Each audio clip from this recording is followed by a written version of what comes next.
I don't know why anybody isn't bringing up the Gatorade conspiracy.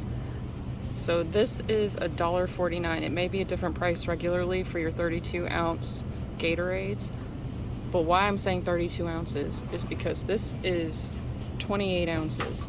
But if you go back here, is that one? Yep. This is what has been replaced.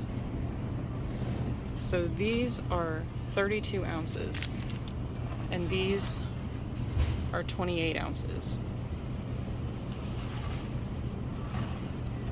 These are actually bigger. You just can't tell side by side. So they've replaced these with these, and you can't get the purple flavor anymore, the grape. But so 32, 28, 29, 30, 31, 32. 4 ounces rip off. So you gotta go, if you are at your store, really dig back there.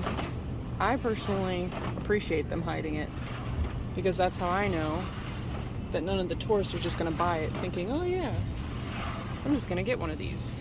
No. And they don't have grape anymore. And I used to be able to dig back here in the oranges, but they don't have any more 32 in the oranges either. But why is nobody bringing this up? And it says new. It's just a new ripoff. That's all. Let this go viral. Bye.